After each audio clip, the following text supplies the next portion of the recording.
Hello students, আমি Sayantan sir এসওই WBJEE চ্যানেলে তোমাদেরকে স্বাগত জানাই। আমাদের আজকের টপিক হচ্ছে কলিশন। এর আগে আমরা ওয়ার্ক ফর এনার্জি থিওরিটা পড়ে নিয়েছি। আজকে আমরা কলিশনটা সম্পূর্ণভাবে পড়ব। কলিশনটা পড়ার পর যেরকম আগের ভিডিওতে তোমাদেরকে বলেছিলাম যে আমরা ওয়ার্ক ফর এনার্জির যত প্রবলেম, যে ধরনের প্রবলেমগুলো ডাব্লিউবিজেই বা জেই মেন্স ইম্পর্টেন্ট, সেই প্রবলেমগুলো ডিসকাস করব এবং কিছু প্রিভিয়াস ইয়ারের প্রবলেমও আমরা ডিসকাস করব। তো চলো, আশা করি সবাই ভালো আছো। আহ আমরা শুরু করছি কলিশন। কলিশন, দেখো, যদি এই একটা অবজেক্ট যার মাস m1, এ যদি u1 ভেলোসিটি নিয়ে একটা দিকে ট্রাভেল করছে, আমার কাছে আরেকটা অবজেক্ট আছে যার মাস হচ্ছে m2, সে উল্টো দিক থেকে আসছে, বা সেম দিকেও থাকতে পারে, পিছন দিক থেকে এসে m1 ধাক্কা মারলো, এটাও হতে পারে। তো u2 ভেলোসিটি হচ্ছে m2 মাসের। যদি হেড অন কলিশন হয়, সামনাসামনি ধাক্কা লাগে, তাহলেও conservation of linear momentum valid. যদি একই ডিরেকশনে যাচ্ছে, পিছন থেকে এসে পিছনের অবজেক্টটা সামনের অবজেক্টটাকে ধাক্কা দিচ্ছে, তাহলেও conservation of linear momentum valid. তার কারণ আমরা এখানটায় ভেক্টর ফর্ম নিয়ে ডিল করব। মোমেন্টাম একটা ভেক্টর কোয়ান্টিটি, সেখানে ডিরেকশনটাকে ইনক্লুড করা হবে। এই ছবিটা হচ্ছে কলিশনের আগের ছবি। কলিশনের পরে কি দেখা গেল? কলিশনের পরে দেখা গেল যে m1 এর ভেলোসিটি হয়ে যাচ্ছে v1, মাস অবশ্যই চেঞ্জ হবে না ডিউরিং দ্য কলিশন। m2 এটা সেকেন্ড অবজেক্ট এবং এর ভেলোসিটি হয়ে গেল v2। ওকে, তো এটা কলিশনের আগের ছবি, এটা কলিশনের পরের ছবি। এবং নিউটনের থার্ড ল থেকে, Newton's third law, Newton second law থেকেও ডিরাইভ করা যায় কনজারভেশন অফ লিনিয়ার মোমেন্টাম। যদি বাইরে থেকে কোনো ফোর্স অ্যাপ্লাই না করা হয়ে থাকে, তাহলে একটা সিস্টেম অফ পার্টিকেলে টোটাল মোমেন্টাম আগেও যা ছিল পরেও তাই থাকবে। তো এখানটায় দেখতে পাচ্ছি বাইরে থেকে কিন্তু কোনো ফোর্স অ্যাপ্লাই করা হচ্ছে না। কলিশনের আগে যা মোমেন্টাম ছিল, কলিশনের পরেও তাই মোমেন্টাম থাকবে। ফোর্স গুলো কিন্তু ইন্টারনাল ফোর্স, অর্থাৎ m1 m2 কে কিছু ফোর্স দিচ্ছে, m2 m1 কে কিছু ফোর্স দিচ্ছে, কিন্তু বাইরে থেকে কোনো ফোর্স m1 বা m2 এর উপর কাজ করছে না। তাহলে m1 u1 plus m2 u2 total momentum before collision, কলিশনের আগে, সংঘর্ষের আগে যতটা ভরবেগ ছিল, কলিশনের পরে ঠিক অতটাই ভরবেগ থাকবে, অর্থাৎ m1 v1 plus m2 v2। এবার যারা কলিশন অলরেডি পড়েছো বা যারা প্রথমবার পড়ছো, তাদের জন্য বলছি, কলিশন তিন ধরনের হয়: ইলাস্টিক, ইনইলাস্টিক, পার্শিয়াল ইলাস্টিক। ওকে, স্থিতিস্থাপক সংঘর্ষ, অস্থিতিস্থাপক সংঘর্ষ এবং আংশিক স্থিতিস্থাপক সংঘর্ষ। এটা ডিপেন্ড করে কি ধরনের অবজেক্টের মধ্যে কলিশন হচ্ছে। মানে আমি যদি একটা প্লাস্টিকের বলকে ফ্লোরের উপর ফেলি, প্লাস্টিকের বল যতটা বাউন্স করবে, ডিউস বল অতটা বাউন্স করবে না, টেনিস বল আবার অন্যভাবে বাউন্স করবে। তো এটা ডিপেন্ড কি করছে যে কাদের মধ্যে কলিশনটা হচ্ছে। ওকে, কাদের মধ্যে কলিশনটা হচ্ছে। তো এই মানে যে দুটো অবজেক্টের কলিশন হচ্ছে, তার উপর ডিপেন্ড করে এই ক্লাসিফিকেশনটা হয়। ক্লাসিফিকেশনটা কি এবং কাকে স্থিতিস্থাপক বলবো বা ইলাস্টিক বলবো, কাকে ইনইলাস্টিক বলবো, এই ডিসকাশনটাই আমরা পরে আসছি। কিন্তু যে কোনো রকমের কলিশন হোক, তার জন্য কিন্তু মোমেন্টাম কনজার্ভ হবে। কারণ মোমেন্টাম কনজারভেশনের যে এই লটা, কনজারভেশন অফ লিনিয়ার মোমেন্টাম বা রৈখিক ভরবেগের সংরক্ষণ সূত্র, এটা কোত্থেকে আসে? এটা আসে হচ্ছে নিউটনের গতিসূত্র থেকে।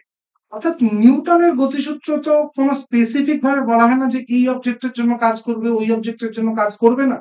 তাহলে নিউটনের গতিসূত্রটা যদি সার্বজনীন হয়, সবার জন্য কাজ করে, তাহলে কনজারভেশন অফ লিনিয়ার মোমেন্টাম যে কোনো কলিশনের জন্য কাজ করবে। তো যে কোনো রকম কলিশন হোক, this is your first equation. কেমন? এবার ধরা যাক perfectly elastic collision. Perfectly elastic collision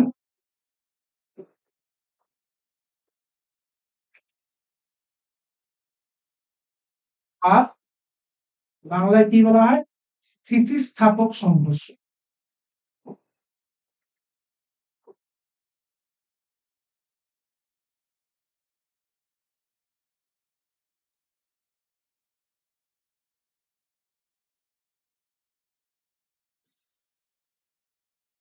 কাকে বলা হয় পারফেক্টলি ইলাস্টিক কলিশন? যেখানে কাইনেটিক এনার্জির কোন রকম লস হয় না, অর্থাৎ কাইনেটিক এনার্জি কনজার্ভড থাকে, কাইনেটিক এনার্জির কোনো লস হয় না। অর্থাৎ কলিশনের আগে যতটা কাইনেটিক এনার্জি ছিল, কলিশনের পরে অতটাই কাইনেটিক এনার্জি। কিরকম? কলিশনের আগে কাইনেটিক এনার্জি ছিল half m1v1 square plus, sorry, half m1u1 square, velocity ছিল u1 প্রথম অবজেক্টের, তো half m1u1 square plus half m2u2 square, আর কলিশনের পরে সেটা গিয়ে দাঁড়াচ্ছে half m1v1 square half m2v2 square. অর্থাৎ কলিশনের আগে এবং কলিশনের পরে টোটাল কাইনেটিক এনার্জি যদি সেম হয় বা সমান থাকে, তাহলেই সেই ধরনের কলিশনকে পারফেক্টলি ইলাস্টিক কলিশন বা স্থিতিস্থাপক সংঘর্ষ বলা হয়, এটা বাই ডেফিনেশন। তো যদি এমন ধরনের কোনো কলিশন হয়, মাথায় রাখতে হবে এটা খুব একটা আইডিয়াল সিচুয়েশন, মানে সচরাচর কিন্তু তুমি রেগুলার ডেইলি লাইফে এই কলিশন তুমি দেখতে পাবে না। পরীক্ষায় অবশ্যই প্রশ্ন আসে, সেটা হাইপোথেটিক্যাল কন্ডিশন। তার কারণ হচ্ছে এখানে এমন একটা কলিশনের কথা ভাবা হচ্ছে যেখানে কোনো রকম শব্দ হবে, সাউন্ড হবে না, বা কোনো রকম হিট জেনারেট হবে না। কেন হবে না? কারণ সাউন্ড বা হিট এটা যদি আমাকে পেতে হয়, আমাকে খানিকটা কাইনেটিক এনার্জি নষ্ট করতে হবে, তাই না? কারণ এনার্জি তো আমি তৈরি করতে পারবো না। তো যদি অন্য কোনো ফর্মে এনার্জি আমার কাছে আসে, তাহলে নিশ্চয়ই আমার কাছে যে এনার্জিটা ছিল, সেই এনার্জিটা আমি নষ্ট করছি, স্যাক্রিফাইস করছি বা কনভার্ট করছি to get another form of energy. Okay, তো যদি আমি বলি যে না, আমার কাইনেটিক এনার্জি যা ছিল কলিশনের পরে আমার ঠিক অতটাই কাইনেটিক এনার্জি লাগবে, তাহলে এখানে রেস্ট্রিক্ট করে দিচ্ছি যে অন্য কোনো এনার্জিতে কনভার্সন চলবে না, অ্যালাউড নয়। তাই জন্যই বললাম যে খুব সচরাচর কিন্তু আমরা রেগুলার লাইফে এই ধরনের কলিশন দেখতে পাই না। যারা ব্রাউনিয়ান মোশন পড়েছো গ্যাস লয়ে, তারা তারা এটা খানিকটা রিলেট করতে পারবে। ব্রাউনিয়ান মোশনে বলা হচ্ছে যে গ্যাস মলিকিউলস এর মধ্যে যে কলিশনটা হয়, সেই কলিশনটা হচ্ছে পারফেক্টলি ইলাস্টিক কলিশন। কেন? যদি পারফেক্টলি ইলাস্টিক কলিশন না হতো, অর্থাৎ কাইনেটিক এনার্জি যদি লস হতো, যদি লস হতো, তাহলে প্রত্যেকটা কলিশনের পরে মলিকিউলের যে এনার্জি, সেই এনার্জি খানিকটা করে কম, তার মানে মলিকুলার মোশন একটা সময় বন্ধ হয়ে যাবে। কিন্তু গ্যাসের ক্ষেত্রে কি সেটা হয় যে মলিকুলার মোশন বন্ধ হয়ে যাচ্ছে? সেটা তো -273°C বা 0 কেলভিন ছাড়া সেটা সম্ভব নয় থিওরিটিক্যালি। তো সেই জন্যই ব্রাউনিয়ান মোশনে বলা হয় যে যত রকমের কলিশন তুমি দেখতে পাবে, গ্যাস মলিকিউলের মধ্যে কলিশন, মলিকিউল গিয়ে কন্টেনারের ওয়ালে মারছে সেই কলিশন, এই সব কটা কলিশন হচ্ছে পারফেক্টলি ইলাস্টিক কলিশন, অর্থাৎ কিনা কাইনেটিক এনার্জি কনজার্ভ। তো এখানে half half half half, both সাইডের সব হাফ গুলো কেটে গেল। যদি আমি m1 কমন নিই, দেখো এখানটায় u1 স্কোয়ার মাইনাস v1টাকে এদিকে নিয়ে আসলে, v1 স্কোয়ারটাকে এদিকে নিয়ে আসলে মাইনাস হয়ে যাবে। উল্টো দিকে আমার রাইট সাইডে m2v2 স্কোয়ার, u2 স্কোয়ারটাকে যদি ওইদিকে নিয়ে যাই -u2 স্কোয়ার, এই রইল। এবার এখান থেকে আমি বলতে পারি m1, এটা স্কোয়ার মাইনাস বি স্কোয়ারের ফর্মুলা, তাহলে u1 প্লাস v1 এবং u1 minus v1, that is equal to m2 u2 minus v2, u2 plus v2 into u2 minus V, কিচ্ছু না, এ স্কোয়ার মাইনাস বি স্কোয়ারের ফর্মুলায় স্প্লিট করে দিলাম। এবার এই যে কনজারভেশন অফ লিনিয়ার মোমেন্টামের যে এক্সপ্রেশনটা দেখছো, এটাকে একটু সাজালে দেখা যায় যে m1 কমন নিলে u1 minus v1 is equal two m2 common নিলে v2 মাইনাস u2, অর্থাৎ m1 into u1 minus v1, m1 into u1 minus v1 is equal two m2 into v2 minus u2। এইটা কেটে যাচ্ছে, দেখেন m2 into v2 minus u কেটে গেল। কাটলে আমার কাছে কি পড়ে থাকছে,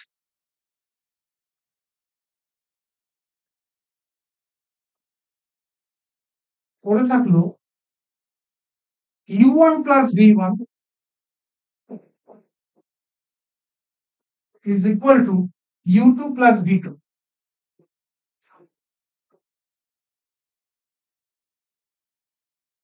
এখানটা এটাকে হচ্ছে u1 minus u2 is equal to v2 minus v1। এখানে বলা যেতে পারে v2 minus v1 by u1 minus u2 is equal to 1।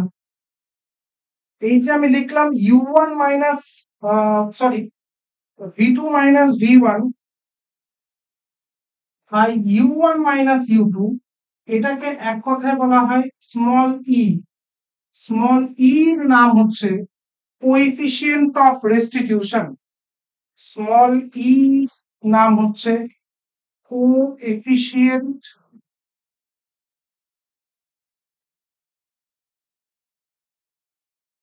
Of restitution. ওকে, তো পারফেক্টলি ইলাস্টিক কলিশনে কোএফিসিয়েন্ট অফ রেস্টিটিউশনের যে ভ্যালু সেটা হয় 1। এখন প্রশ্ন হচ্ছে কোএফিসিয়েন্ট অফ রেস্টিটিউশন এই জিনিসটা অ্যাকচুয়ালি কি? এটা হচ্ছে v2 মাইনাস v1, অর্থাৎ relative velocity after collision by u1 minus u2 relative velocity before collision. এই রেশিওটা সংঘর্ষের পরে রিলেটিভ ভেলোসিটি বাই সংঘর্ষের আগের রিলেটিভ ভেলোসিটি, এই রেশিওটাকে কোএফিসিয়েন্ট অফ রেস্টিটিউশন বলা হয়। এটাকে স্মল ই দিয়ে ডিনোট করা। এবার প্রশ্ন হচ্ছে যে রিলেটিভ মোশনে উপরে 2 মাইনাস 1 আর নিচে 1 মাইনাস 2 কেন? কারণ যখন কলিশন হয় তখন অন্তত কোনো না কোনো একটা অবজেক্ট নিজের ডিরেকশন চেঞ্জ করে, তাই উপরে 2 মাইনাস 1 হলে নিচে 1 মাইনাস 2 আসবে। ওকে, তো এইখানটায় আমরা স্থিতিস্থাপক সংঘর্ষ বা পারফেক্টলি ইলাস্টিক কলিশনটা পড়লাম। এখানটায় এই হচ্ছে আমার কাছে ইকুয়েশন 2 আর এই হচ্ছে আমার কাছে ইকুয়েশন 1। এই দুটো ইকুয়েশন যদি আমার জানা থাকে তাহলে আমরা যে কোনো ভ্যালু বের করতে পারবো। তো এর একটা অ্যাপ্লিকেশন দেখাই, তার আগে দেখে নাও ডেরিভেশনটা একটু দেখে নাও। এর একটা অ্যাপ্লিকেশন দেখো যে এরকম একটা পেন্ডুলাম আছে, এই পেন্ডুলামের মাস হচ্ছে m, এখানে একটা বুলেট তারও মাস m, ইউ ভেলোসিটি নিয়ে আসছে,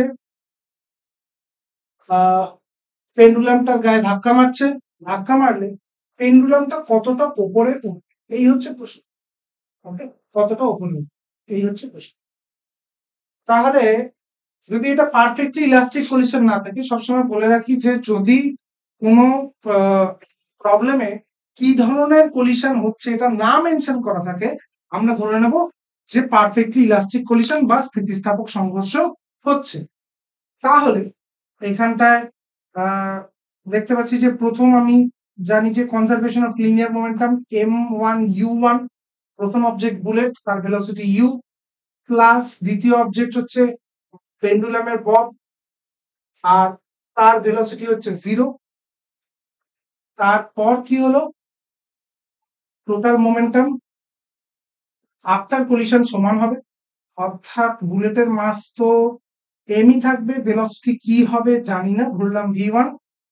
আর আফটার দ্যাট পেন্ডুলামের মাসও এমই থাকবে, কিন্তু এরও ভেলোসিটি কি হবে আমরা জানি v2 ধরে। এখান থেকে এটাকে সিম্পলিফাই করলে বলা যায় যে v1 plus v2 is equal to u, this is my equation number 1। দুদিক থেকে এম গুলোকে কেটে দিলে ইকুয়েশনটা পাওয়া যাচ্ছে। দ্বিতীয় কি বলেছিলাম, দ্বিতীয় হচ্ছে কোএফিসিয়েন্ট অফ রেস্টিটিউশনের যে ডেফিনেশন, সেই ডেফিনেশনটার থেকে আমরা সেকেন্ড ইকুয়েশনটা পেতে পারি। কি সেই ইকুয়েশন? না v2 minus v1 by u1 minus u2। u1 হচ্ছে বুলেটের ভেলোসিটি, u2 হচ্ছে ববের ভেলোসিটি। ববের ভেলোসিটি ছিল 0, তাই আর মাইনাস 0 লিখছি না, চাইলে লিখতে পারো মাইনাস 0 ইজ ইকুয়াল টু 1। কেন 1? না পারফেক্টলি ইলাস্টিক কলিশনে ই এর ভ্যালু সবসময় 1 হয়, কারণ কাইনেটিক এনার্জি কনজার্ভ থাকে।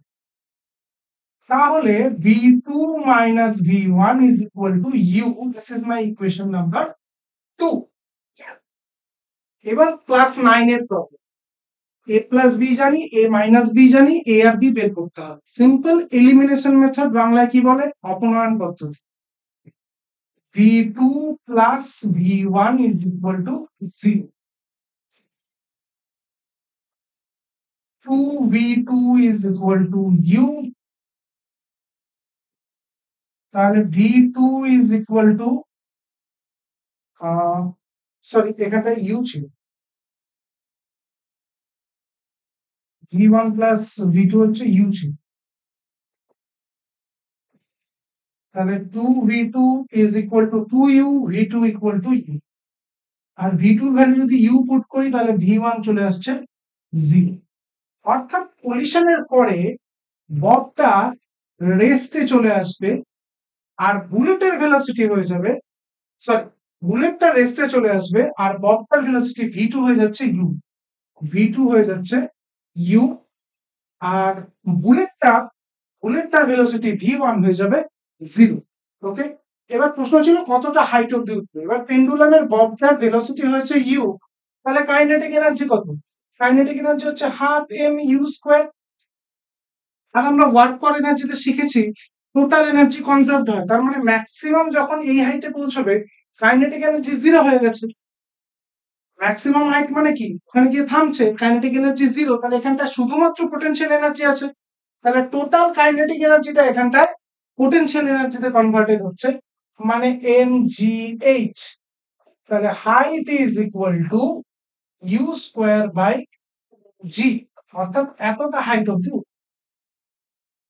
এবার এখানটায় আরেকটা জিনিস একটু যদি তোমরা মনে রাখতে পারো, পরীক্ষায় প্রবলেম সলভিং এর ক্ষেত্রে একটু সুবিধা হবে, সেটা হচ্ছে যদি দুটো আইডেন্টিক্যাল মাসের মধ্যে পারফেক্টলি ইলাস্টিক কলিশন হয় তাহলে তারা নিজেদের ভেলোসিটি এক্সচেঞ্জ করে। ওকে, কি করে? তারা নিজেদের ভেলোসিটি এক্সচেঞ্জ করে। দুটো ইকুয়াল মাস, বব মাস কত এম, বুলেট মাস কত এম, একজনের ভেলোসিটি ছিল ইউ, আরেকজনের ভেলোসিটি হচ্ছে 0। এবার কন্ডিশনটা কি? কন্ডিশন 1 পারফেক্টলি ইলাস্টিক কলিশন হতে হবে, যে কোনো কলিশন হলে হবে না। কন্ডিশন 2 যদি মাস দুটো আইডেন্টিক্যাল হয় তাহলে যার ভেলোসিটি ইউ ছিল সে আফটার কলিশন রেস্টে চলে আসবে, আর যে রেস্টে ছিল সে মুভিং অবজেক্টের ভেলোসিটি পেয়ে যাচ্ছে। এক্ষেত্রে যদি দুজনেরও ভেলোসিটি থাকতো, একজনের 5 একজনের 2, তাহলে আফটার কলিশন 5টা 2 হয়ে যাবে, 2টা 5 হয়ে যাবে। ওকে, তো এইটা যদি তোমরা একটু মনে রাখতে পারো তাহলে পরীক্ষার ক্ষেত্রে সুবিধা হবে। আইডেন্টিক্যাল মাস নিজেদের ভেলোসিটি এক্সচেঞ্জ করে ডিউরিং পারফেক্টলি ইলাস্টিক কলিশন। ওকে, আর সলিউশনটা দেখতেই পাচ্ছ। এরপরে আমরা চলে আসবো পারফেক্টলি ইনইলাস্টিক কলিশন, অস্থিতিস্থাপক সংঘর্ষ।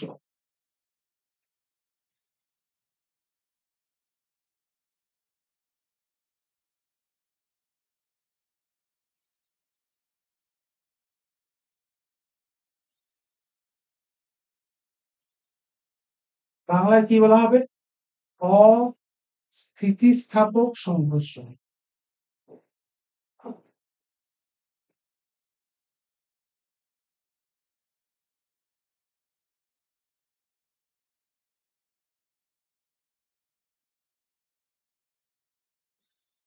ওকে, এখানটায় কি হচ্ছে perfectly elastic collision, perfectly inelastic collision, doesn't matter. Conservation of linear momentum তো থাকবেই, m1u1 plus m2u2 equal to total momentum after collision. কিন্তু কলিশনটা এখানটায় কি ধরনের, যে দুটো অবজেক্ট ছিল, একটা ভেলোসিটি u1 আর একটা ভেলোসিটি u2, কলিশন হয়ে যাওয়ার পর এরা একটা কম্বাইন্ড মাস হয়ে যায়। ওকে, কম্বাইন্ড মাস হয়ে যায়, একটা আরেকটার মধ্যে সম্পূর্ণভাবে ঢুকে যাচ্ছে বা অ্যাটাচ হয়ে যাচ্ছে, এবং তখন এদের একটা কমন ভেলোসিটি চলে আসে, যেহেতু একটাই অবজেক্ট হিসাবে চলে আসছে। কিরকম এক্সাম্পল হচ্ছে যদি কাউকে গুলি করা, ওকে, গুলি করা হলে যেরকম সাউথ ইন্ডিয়ান মুভিতে দেখানো হয় বা বলিউডেও যেমন দেখানো হয়, একটা গুলি বাঁ হাতে লাগলো তারপর ডান হাত দিয়ে হিরো মারপিট করছে, বাবু এরকম কিন্তু হয় না। যদি ঠিকঠাক ভাবে একটা বুলেট কারো লাগে, তুমি উড়ে গিয়ে অন্য কোনো জায়গায় পড়ো। তাহলে এই এই যে কলিশনটা হচ্ছে, এই কলিশনটা হচ্ছে পারফেক্টলি ইনইলাস্টিক কলিশন। মানে বুলেটটা মানুষটার গায়ে লাগলো এবং গায়ের ভেতরে ঢুকে গেল, শরীরের মধ্যে ঢুকে গেল। এবার বুলেট আর মানুষ, এটা একটা কমপ্লিট সিস্টেম, একটা সিস্টেম। এবার একটা কমন ভেলোসিটি নিয়ে বুলেটের ডিরেকশনে পিছিয়ে যাবে মানুষ, ওকে, তখন সেটাকে বলবো বুলেট ম্যান সিস্টেম। ওকে, এর আগে বুলেটের কিছু ভেলোসিটি ছিল, মানুষের ভেলোসিটি থাকতে পারে না থাকতে পারে, কিন্তু বুলেটটা লাগার পর বুলেট আর মানুষ একটা কমপ্লিট সিস্টেম। এবার আফটার দ্যাট কলিশন এদের এই সিস্টেমটার একটা কমন ভেলোসিটি থাকে। তো টোটাল মোমেন্টাম যখন লিখবো তখন m1 প্লাস m2 হয়ে যাচ্ছে কম্বাইন্ড মাস মাল্টিপ্লাইড বাই এদের কমন ভেলোসিটি। তাহলে কমন ভেলোসিটি এখানে আর আমার দুটো ইকুয়েশনের দরকার হচ্ছে না, কনজারভেশন অফ মোমেন্টাম থেকেই বলতে পারি after the collision the velocity will be m1u1 plus m2u2 by m1 plus m2, total momentum by total mass, এভাবে মনে রাখতে পারি total momentum by total mass. এইটা হচ্ছে velocity after the collision in case of perfectly inelastic collision। কেমন? এবার চলে আসছি যে এখানে কি কাইনেটিক এনার্জি কনজার্ভড হবে? হবে। এখানে কাইনেটিক এনার্জি কনজার্ভড হবে না। কেন হবে না পরে বলছি, আগে দেখে নিই যে কি দাঁড়াচ্ছে চেঞ্জ ইন কাইনেটিক এনার্জি। এখানে কাইনেটিক এনার্জি খানিক লস হয়েছে। আগে কত ছিল, half m1 u1 square plus half m2 u2 square minus, এখন কাইনেটিক এনার্জি কত, টোটাল মাস হচ্ছে m1 plus m2, velocity square, velocity কত, ভেলোসিটি হচ্ছে m1 u1 plus m2 u2 by m1 plus m2, এটা হোল। এটাকে যদি সলভ করো, সাধারণ অ্যালজেব্রিক এক্সপ্রেশন, আমি পুরো ডেরিভেশনটা দেখাচ্ছি না, তাহলে আসবে হচ্ছে product by sum m1 m2 by m1 plus m2 into velocity difference square u1 minus u2 whole square. Okay, এটা ক্লাস 12 এর একটা কনসেপ্টের সাথে ভীষণ সিমিলার। কি? ক্যাপাসিটেন্স। ক্যাপাসিটেন্সে মনে করো কিউ ইকুয়াল টু সিভি। ক্যাপাসিটেন্সে আমি একটা জিনিস দেখাই, এখানটায় আমরা বলি p is equal to mv, momentum conserve হচ্ছে। ক্যাপাসিটেন্সে আমরা বলি q is equal to cv. কেমন? এখানে চার্জ কনজার্ভ হয় ইলেকট্রোস্ট্যাটে, বাইরে থেকে যদি কোনো চার্জ না দেওয়া হয় তাহলে চার্জ আমরা ক্রিয়েটও করতে পারবো না, ডিস্ট্রয় করতে পারবো না। এম মাস কনস্ট্যান্ট, এখানে প্রপোর্শনালিটি কনস্ট্যান্ট হচ্ছে ক্যাপাসিটেন্স সি। চেঞ্জ হয় ভেলোসিটি, এখানে চেঞ্জ হয় পোটেনশিয়াল। ওকে, তো যখন একটা ক্যাপাসিটর থাকে C1 আর একটা ক্যাপাসিটর থাকে C2, এর potential V1 which is greater than এর পোটেনশিয়াল V2, তখন এদের মধ্যে একটা তার লাগিয়ে দিলে চার্জ হাই পোটেনশিয়াল থেকে লো পোটেনশিয়ালের দিকে যায় এবং এরা একটা কমন পোটেনশিয়াল অ্যাটেন্ড করে। এরা একটা কমন পোটেনশিয়াল অ্যাটেন্ড করে। ওকে, অর্থাৎ এর পোটেনশিয়াল কমে আর এর পোটেনশিয়াল বাড়ে। এই কমা বাড়া হয়ে এর একটা কমন পোটেনশিয়ালে চলে আসে। পারফেক্টলি ইনইলাস্টিক কলিশনও দেখো ঠিক তাই হচ্ছে। এদের আগে আলাদা আলাদা ভেলোসিটি ছিল, এখন কমন ভেলোসিটি হচ্ছে। এখানটায় দেখো যে পোটেনশিয়ালের রোলটা ভেলোসিটি প্লে করছে। ওকে, তো আমরা যদি এই সিমিলারিটি বা অ্যানালজি গুলো বুঝি তাহলে কিন্তু পড়াশোনাটা অতটা কঠিন মনে হবে।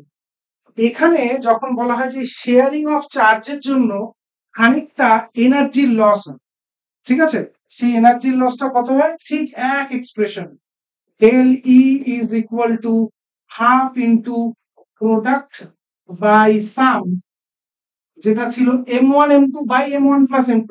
m এর রোলটা কে প্লে করছে, সি, তাহলে c1 c2 by c1 + c2। ওইখানে কি ছিল, small u1 plus u1 minus u2 whole square. এখানটায় কি আসবে, পোটেনশিয়াল ডিফারেন্সের square v1 minus v2 whole square.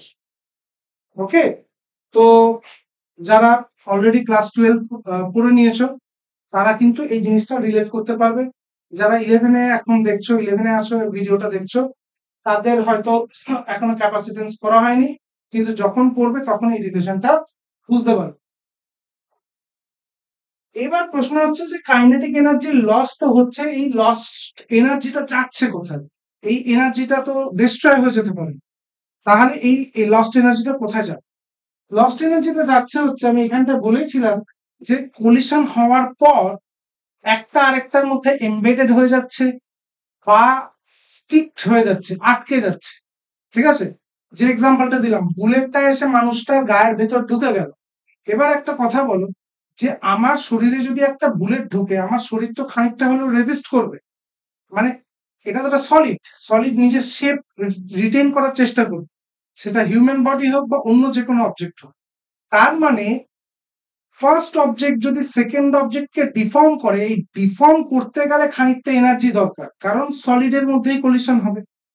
এবার সলিডের মধ্যে কলিশন হলে সেকেন্ড অবজেক্টটাও তো সলিড, সে নিজের শেপ রিটেন করতে চাইবে, তার শেপটাকে ভেঙে তার মধ্যে ঢুকে যাওয়া হচ্ছে অথবা তার সাথে স্টিক করে যাওয়া হচ্ছে। তার মানে সেকেন্ড অবজেক্টটাকে ফার্স্ট অবজেক্টটা ডিফর্ম করছে, এই ডিফর্ম করতে গিয়ে খানিকটা কাইনেটিক এনার্জি লুজ করছে, যেই এক্সপ্রেশনটা হচ্ছে this half m1 m2 by m1 + m2 into u1 minus u2 square. কিভাবে মনে রাখতে পারি, half into product by sum velocity differences square. Okay, তো এই হয়ে যাচ্ছে পারফেক্টলি ইনইলাস্টিক কলিশন। এর উপর একটা এক্সাম্পল আমরা দেখে নিই, আগেরটার মতোই দেখি, যে এই হচ্ছে আমার কাছে একটা পেন্ডুলাম বব, সেখানে একটা বুলেট, সেম মাসের একটা বুলেট ইউ ভেলোসিটিতে এসে হিট করলো। তাহলে যদি এখানটায় স্টিক করে যায় বা বুলেটটা ববের মধ্যে লেগে থাকে, তাহলে কতটা হাইট অব্দি এই বব বুলেট সিস্টেম, কতটা হাইট অব্দি ওপরে উঠবে, এইটা হচ্ছে প্রশ্ন। ওকে, তাহলে দেখো total momentum mu plus 0 before collision, after collision ওদের মাস হয়ে গেছে 2m, কারণ একসাথে আছে। এই ধরনের প্রবলেম আমরা কি করে বুঝতে পারবো যে পারফেক্টলি ইনইলাস্টিক কলিশন, কোয়েশ্চেনে কোথাও না কোথাও stick together, move together, embedded, এই ধরনের টার্ম থাকে। এই ধরনের টার্ম থাকলে চোখ বন্ধ করে বুঝতে হবে অস্থিতিস্থাপক সংঘর্ষ বা পারফেক্টলি ইনইলাস্টিক কলিশন। কেমন, এবার এর একটা ভেলোসিটি কিছু থাকবে, কমন ভেলোসিটি ভিসি বলছি, তাহলে ভিসি ইজ ইকুয়াল টু হচ্ছে u/2। ওকে, এবার এই u/2 ভেলোসিটির জন্য ববলেট সিস্টেমের মিন পজিশনে, এই পজিশনটায় একটা কাইনেটিক এনার্জি আছে কত না, হাফ, মাস হচ্ছে 2m, ভেলোসিটি হচ্ছে u/2 এর হোল স্কয়ার। এবং এই কাইনেটিক এনার্জিটা আস্তে আস্তে পোটেনশিয়াল এনার্জিতে কনভার্টেড হচ্ছে। যদি h ম্যাক্সিমাম হাইট হয়, তাহলে ম্যাক্সিমাম হাইটে গিয়ে ওর পোটেনশিয়াল এনার্জি হবে 2m gh, মাস হচ্ছে 2m আর gh। ওকে, কোনো কাইনেটিক এনার্জি থাকবে না, কারণ ম্যাক্সিমাম হাইটে ভেলোসিটি হলে 0। তো 2m কেটে গেল। এখানটা আমরা দেখতে পাচ্ছি h is equal to u square by 4 into 2 হচ্ছে 8, g ওদিক থেকে আসলো u স্কোয়ার বাই 8g। আগেরটায় কত ছিল? আগেরটায় ছিল দেখো u স্কোয়ার বাই, যখন পারফেক্টলি ইলাস্টিক কলিশন হয়েছিল তখন u স্কোয়ার বাই 2g হয়েছিল। মানে ইলাস্টিক কলিশনে বেশি হাইট যাচ্ছে আর ইনইলাস্টিক কলিশনে কম হাইট যাচ্ছে। যদি এই জিনিসটাকে আমরা কম্পেয়ার করি তাহলে I in elastic collision was u square by 2g, same জিনিস ছিল, সেম মাসের বব, সেম মাসের বুলেট, একই ভেলোসিটিতে আসছে, কিন্তু এতটা হাইট অব্দি উঠছে। আর ইনইলাস্টিকে সেটা হয়ে যাচ্ছে তার ঠিক 1/4, এতটা হাইট কম হচ্ছে, তার মানে নিশ্চয়ই ইনইলাস্টিক কলিশনে এনার্জি কম, সেই জন্য কম হাইট যাচ্ছে। হ্যাঁ, এনার্জি তো কম হবেই। কেন কম হবে? কারণ কিছুটা এনার্জি লস হয়েছে। ইনইলাস্টিক এনার্জি লস হয়, ইলাস্টিক হয় না। তাহলে কতটা এনার্জি লস হয়েছে যদি এইভাবে দেখতে চাই, mgh। ওকে, তাহলে কতটা এনার্জি লস হয়েছে? লস হয়েছে হচ্ছে mg, কমন নিলে ইউ স্কোয়ারও কমন নেওয়া যায়, নিচে জিও কমন নেওয়া যায়, তাহলে 1/2 minus 1/8 is equal to mu square.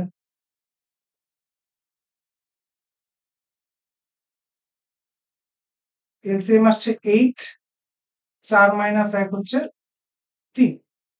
এতটা এনার্জি লস হয়েছে। এবার যদি আমরা ফর্মুলা দিয়ে দেখি সত্যি কি এতটা এনার্জি লস হয়েছে, ফর্মুলা কি বলছে? ফর্মুলা ছিল হচ্ছে লস ইন কাইনেটিক এনার্জি, কারণ ইলাস্টিকে তো কোনো এনার্জি লস হয়নি, ইনইলাস্টিকে লস হয়েছে। যতটা লস হয়েছে সেটা কি এতটাই এনার্জি লস হয়েছে? চলো দেখা যাক। Half into product by sum, অর্থাৎ m into m by m plus m, velocity ডিফারেন্সের স্কোয়ার, ইউ মাইনাস 0 তার স্কোয়ার কি হচ্ছে হাফ, এখানটায় আসছে 2m, সরি m স্কোয়ার,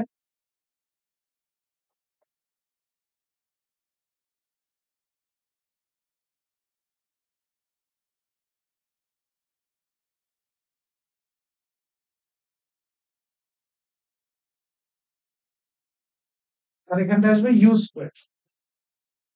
তাহলে m ইউ স্কোয়ার বাই 4, আর এখানটায় আমরা পাচ্ছি 3mu স্কোয়ার বাই 8। সেম হচ্ছে না? দেখা যাক।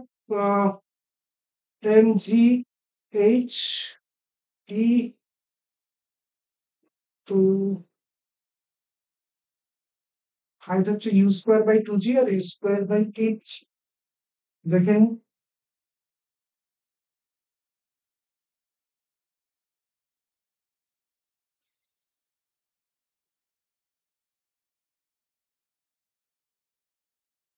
gh1 মাইনাস h2 মাইনাস করছি, তাহলে এখানটায় আসবে হচ্ছে, আমি ডান দিকটা, ডান দিকের ক্যালকুলেশনটা আরেকবার দেখে নিচ্ছি। mg h e minus h i, এটা হচ্ছে আমার কাছে লস ইন এনার্জি। তাহলে mg থাকলো h e minus h i, এর ভ্যালুটা কত? এর ভ্যালুটা হচ্ছে h e হচ্ছে, হাইট হচ্ছে এখানে u square by 2g, u square by 2g minus u square by 8g, তাহলে mg বাই জি বাইরে চলে আসলো, ইউ স্কোয়ার কমন নেওয়া যাচ্ছে, তাহলে ইউ স্কোয়ার বাই জি চলে আসলে 1/8 minus 1/2 by minus 1/8, g g গেল, m u square into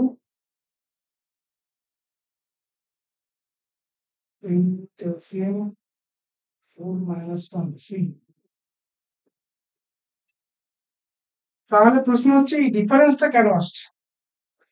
M u square by 4 আর এম ইউ স্কোয়ার ইন্টু 3/8, মানে এটা 4/8 হলে হাফ হতো, তাহলে এই ডিফারেন্সটা কেন আসছে?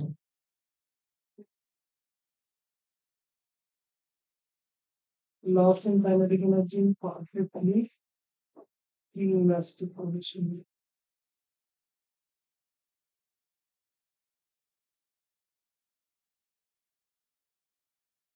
ঠিক আছে, এটা তোমরা কমেন্টে বলো যে এই ডিফারেন্সটা কেন আসছে।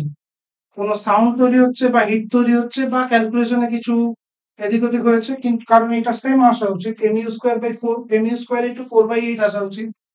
তো আহ, এখন এটার পিছনে আর সময় নষ্ট করছি না, তোমরা কমেন্ট বক্সে জানাও যে এই প্যাডটা আসছে না কেন। ওকে, চলে যাচ্ছি perfectly inelastic condition, partially elastic condition. Partially elastic condition.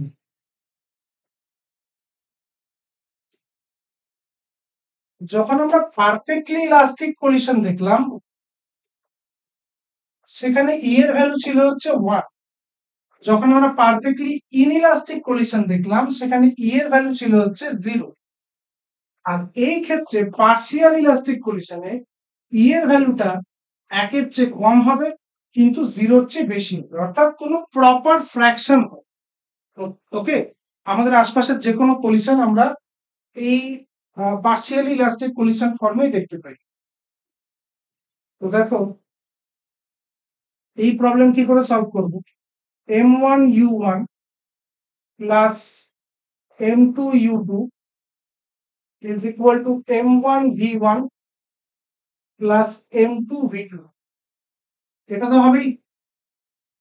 This is my first equation. আর সেকেন্ড ইকুয়েশন হচ্ছে by definition of coefficient of restitution. কি ছিল ডেফিনেশন?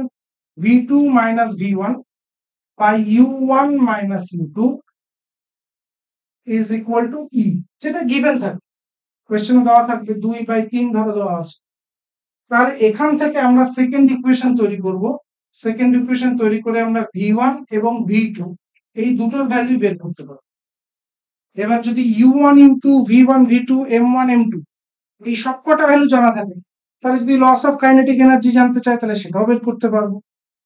ওকে, তাহলে পার্শিয়ালি ইলাস্টিক কন্ডিশনে কাইনেটিক এনার্জি কনজার্ভ হচ্ছে না, কাইনেটিক এনার্জির খানিক লস হচ্ছে, কিন্তু আবার এটাও নয় যে তারা একসাথে স্টিক টুগেদার হয়ে যাচ্ছে বা একসাথে মুভ করছে।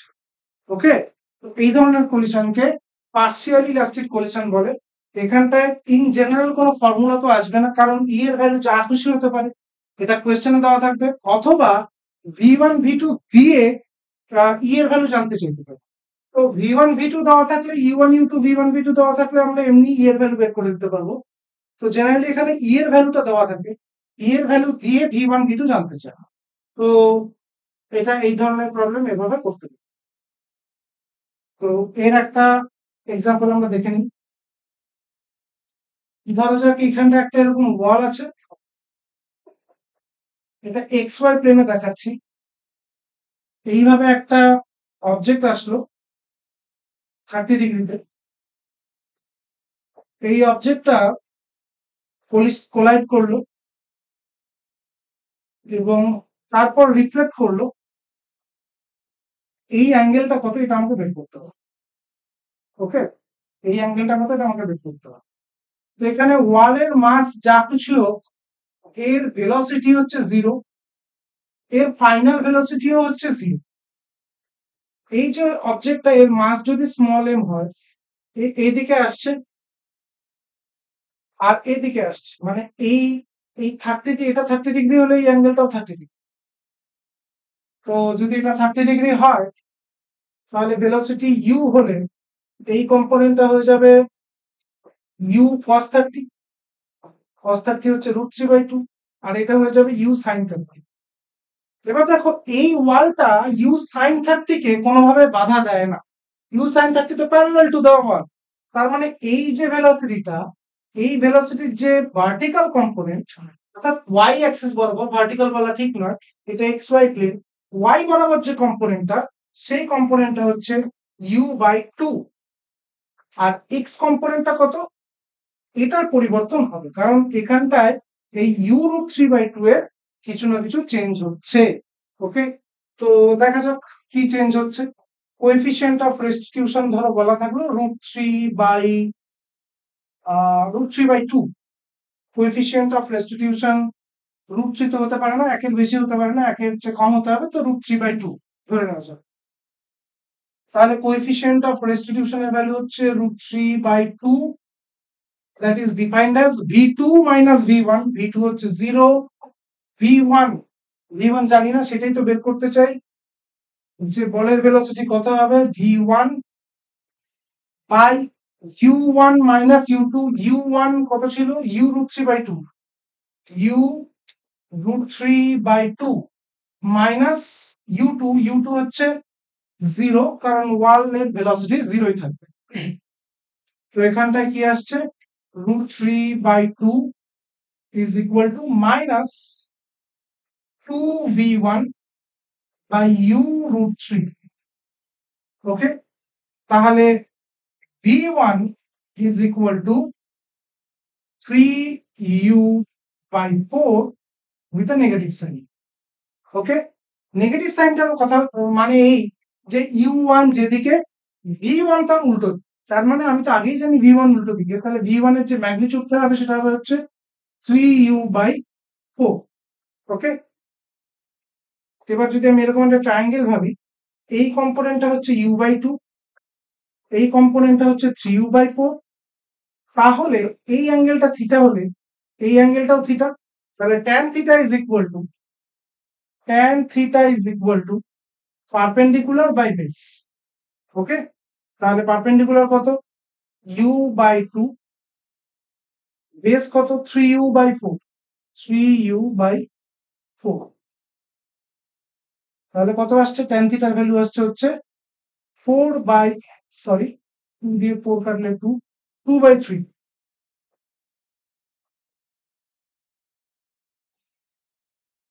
2/3। Okay, so theta is equal to tan inverse 2/3। তো অ্যাঙ্গেল অফ রিফ্লেকশনটা আমরা পেয়ে যাচ্ছি, থিটার ভ্যালু হচ্ছে tan ইনভার্স 2/3। ওকে, তো এই অ্যাঙ্গেল এটা রিফ্লেক্ট করবে। তো এই ধরনের পজিশনে কিন্তু মাথায় রাখতে হবে যে একটা কম্পোনেন্টের কোনো চেঞ্জই হচ্ছে না, u/2 রিমেইনস u/2, আরেকটা কম্পোনেন্টের পজিশনের জন্য ভেলোসিটিটা চেঞ্জ হয়ে যাচ্ছে। ওকে, দেখে নাও।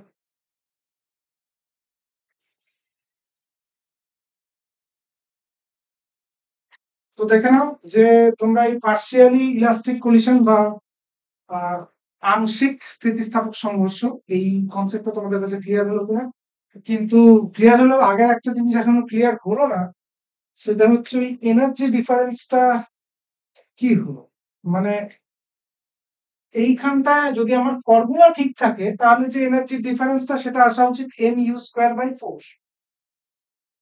আর যদি আমাদের হাইটের ফর্মুলা, মানে হাইটের যে এক্সপ্রেশন আমরা দুটো ক্ষেত্রে বের করলাম, সেখান থেকে এনার্জি ডিফারেন্সটা বের করি mgh1 মাইনাস mgh2, তাহলে আসছে এইটা, এবং এই দুটো সমান নয়। তাহলে গন্ডগোলটা কি হল, মানে এনার্জি অন্য কোনো জায়গায় গেল, বা কি সমস্যা মনে হচ্ছে, দেখি একটা ক্যালকুলেশন। হ্যাঁ, দেখো এখানটায় যখন mg মাল্টিপ্লাই করছি, দুজনের সাথেই mg মাল্টিপ্লাই করা হয়েছে, অথচ ইনইলাস্টিক কলিশনে m মাস উপরে উঠছে না, 2m মাস উপরে উঠছে, তাই না।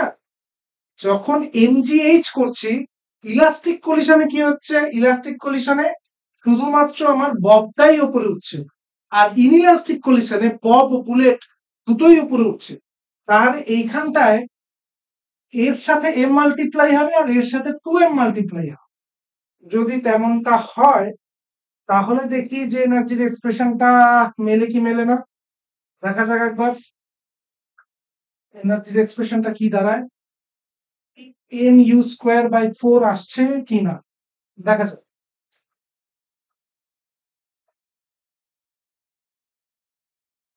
এনার্জির ডিফারেন্স যেটা হবে, পোটেনশিয়াল এনার্জির যে ডিফারেন্সটা হবে সেটা হবে হচ্ছে এম জি হাইট ইলাস্টিক কলিশনে অবশ্যই বেশি, so u square by 2g minus এখানে 2m মাস উপর উঠছে, তাহলে 2m জি এইচ কত ইউ স্কোয়ার বাই 8g।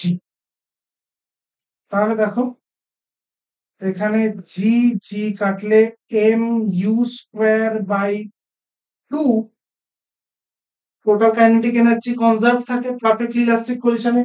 তো এতটাই কাইনেটিক এনার্জি কলিশনের পরেও আছে এবং ওই কাইনেটিক এনার্জিটাই পোটেনশিয়াল এনার্জিতে কনভার্টেড হয়েছে। তো এই জায়গাটা তো ঠিক আছে, এটা নিয়ে কোনো রকম সমস্যা নেই। মাইনাস জি জি কাটলো m u square by m u square by 4g, 2 আর 8 কাটলে এখানটায় আসবে 4, সো সরি জি তো চলেই গেছে, m u square by 4, m u square by 4 which is less than m u square by 2, কমই হওয়া উচিত কারণ কিছু এনার্জি তো নষ্ট হয়েছে। এবার সেই কতটা এনার্জি নষ্ট হয়েছে এটাই দেখার বিষয়। এলসিএম আসছে 4 2 m u square minus m u square, so m u square by 4, একদম ঠিক। ওকে, তাহলে আগেরবার আমরা মাস্টার নেইনি আমি, আমার ভুল হয়েছে যে যখন পারফেক্টলি ইলাস্টিক কলিশনটা কনসিডার করছি তখন 2m না নিয়ে m নিয়ে নিয়েছিলাম, যার জন্য মিলছিল না। That is the beauty of this subject, যে যদি তোমার কনসেপ্ট ক্লিয়ার থাকে তো আলটিমেট অঙ্ক তো মিলবে। ওকে, তো এই হচ্ছে ফর্মুলা দিয়ে আমাদের half sorry m u square by 4 আসছে। আর এখানটায় যদি আমরা পোটেনশিয়াল এনার্জি ডিফারেন্সটা দেখি তাতেও কিন্তু এম ইউ স্কোয়ার বাই 4ই আসবে। ওকে, তো কলিশনের ক্লাস থিওরি ক্লাস আমি এখানেই শেষ করছি। সবাই পড়াশোনা করো ঠিক করে, ভালো থেকো, এবং এর পরের ক্লাসটা আমরা নিয়ে আসছি শুধুমাত্র এমসিকিউ বা নিউমেরিক্যালের উপরে, মেইনলি ডব্লিউবিজেই কে ফোকাস করে। ওকে, চলো টাটা।